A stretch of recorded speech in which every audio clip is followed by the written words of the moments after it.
अस्सलाम वालेकुम स्टूडेंट्स।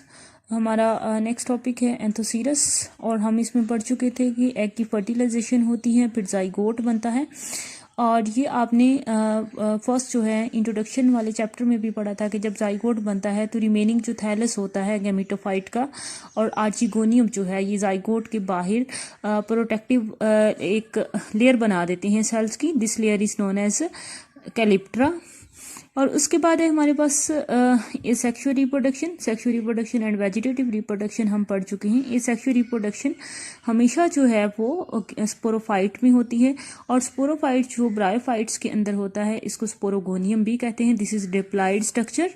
और उसके बाद जो है इसके अंदर हमारे पास जो है स्पोरोफाइट की स्ट्रक्चर जो है वो हम देखते हैं और स्ट्रक्चर के अंदर इसमें बल्बस फूट प्रेजेंट है और फूड के साथ जो हैं राइजाइड्स हैं। ये राइजाइड्स जो हैं गैमेटोफाइट टिश्यू के अंदर पेनिट्रेट कर जाती हैं और वहाँ से नरिशमेंट ली जाती है।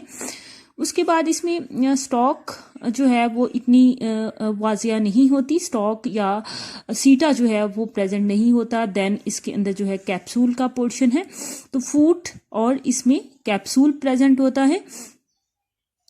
उसके बाद जो है इसके अंदर हम कैप्सूल की स्ट्रक्चर देखें तो कैप्सूल के बाहर जो है कुछ लेयर्स हैं जो कि एपिडर्मस की लेयर्स कहलाती हैं और एपिडर्मस के बाहर एक वैक्सी लेयर होगी that will be known as cutin. और एपिडर्मस जो है इसके अंदर स्टोमा भी प्रेजेंट होते हैं फॉर गैसियस एक्सचेंज। अब यहाँ पे इसकी अंदर क्लोरोप्लास्ट भी मौजूद होता है, दैट मीन्स इसके अंदर फोटोसिंथेसिस भी होती है। अब ब्रायोफाइट्स में से ओनली एंथोसीरस जो है इसका स्पोरोफाइट जो है इसको हम कहते हैं this is semi dependent on the gametophyte, क्योंकि इसके अंदर क्लोरोप्लास्ट भी है, ये अपनी खुद भी फोटोसिंथेसिस कर रहा है। अब बाकी इसमें हम देखते हैं स्ट्रक्चर्स हमने बाहर इसमें पढ़ा, अभी एपिडर्मस मौजूद है। देन इसके अंदर जो है सेंटर में कुछ स्टीराइल सेल्स मौजूद होंगे, लेयर्स मौजूद होंगे। ये स्टीराइल सेल्स जो हैं this is known as columella. Initially इसके अंदर 4 रोज होती हैं, फिर बाद में जो है ये 16 रोज बन जाती हैं।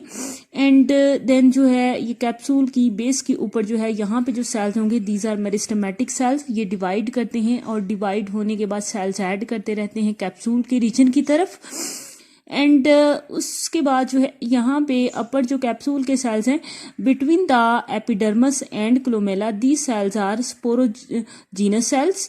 और स्पोरोजीनस सेल्स जो हैं डिवाइड होने के बाद जो है स्पोर्स बनाएंगे एंड इलेटर्स बनाएंगे विच आर हैप्लाइड स्ट्रक्चर्स। यहाँ पे हैप्लाइड जो इलेटर्स जो हैं जो कि ब्रायोफाइट्स के अंदर बन रहे हैं these elaters are known as pseudo elaters, क्योंकि ये जो हैं ये अलहदा सेपरेट सेल से बन रही हैं। जैसे आपने फर्स्ट इंट्रो में आपको बताया गया था कि स्पोर की वॉल रप्चर होती है, वहां से इलेटर्स डिवेल्प होते हैं, तो वो ट्रू इलेटर्स होते हैं।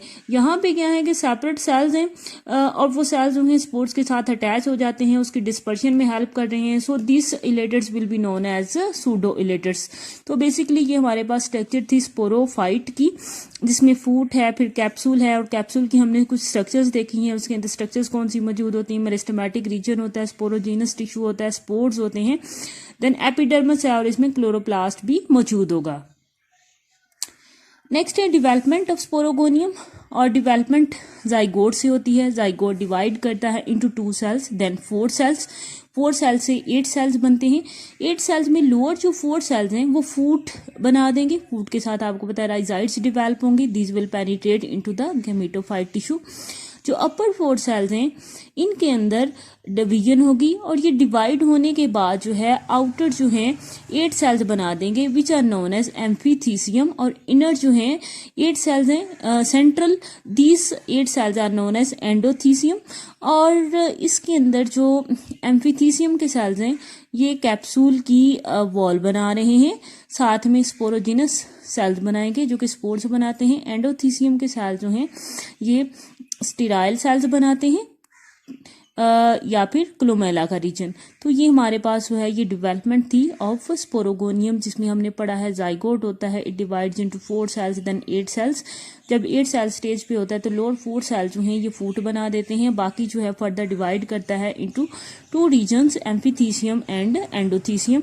देन इसमें जो है कैप्सूल वॉल और स्पोरोजिनस सेल्स बनते हैं, स्टीराइल रीजन बनता है, क्लोमेला वाला रीजन बनता है।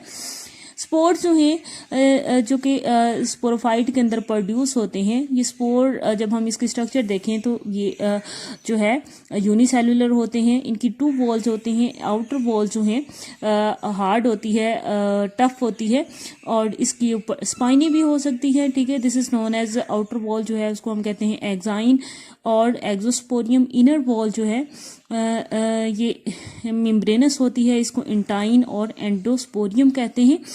अब इसकी जब जर्मिनेशन होती है स्पोर्स की, ये स्पोर आप बच्चे पढ़ रहे हैं स्पोरोफाइट के अंदर प्रोड्यूस होते हैं, और स्पोरोफाइट डिप्लॉइड स्ट्रक्चर हैं, जबकि स्पोर जो हैं आफ्टर मियोसिस प्रोड्यूस हो रही हैं। तो ये स्पोर जो है ये क्या होगा, हेप्लॉइड स्ट्रक्चर होगी। उसके बाद जब इसकी इस स्पोर की जर्मिनेशन होती है तो जर्मिनेशन के बाद जो है इसकी एक्साइन रप्चर होती है, इंटाइन आउटवर्ड ग्रो करती है और ग्रीन कलर का एक फिलामेंट बना देती है। This filament is known as protonema. Protonema के ऊपर एपिकल सेल्स बनेंगे, और ये एपिकल सेल जो हैं ग्रो होने के बाद थैलस बना देंगे एंथोसीरस का। थैलस जो कि आपने पढ़ा था रोजेट होता है, डाइकोटमसली ब्रांच्ड होता है। उसके बाद उस थैलस के ऊपर जो है अगेन स्पोरोफाइट बनेगा। तो ये एक अल्टरनेशन ऑफ जनरेशन पाई जाती है। आप इसका लाइफ साइकिल भी बना सकते हैं, जैसे आपने एलजी के अंदर लाइफ साइकिल्स पढ़े हुए हैं। तो ये था हमारे पास एंथोसीरस का रिमेनिंग जो टॉपिक था। जाइगोट बनता है, कैलिप्ट्रा बनता है, देन एसेक्सुअल रिप्रोडक्शन है। ठीक है, और स्ट्रक्चर ऑफ स्पोरोफाइट आपने बच्चे पढ़ा है, development of sporogonium and germination of स्पोरोफोर।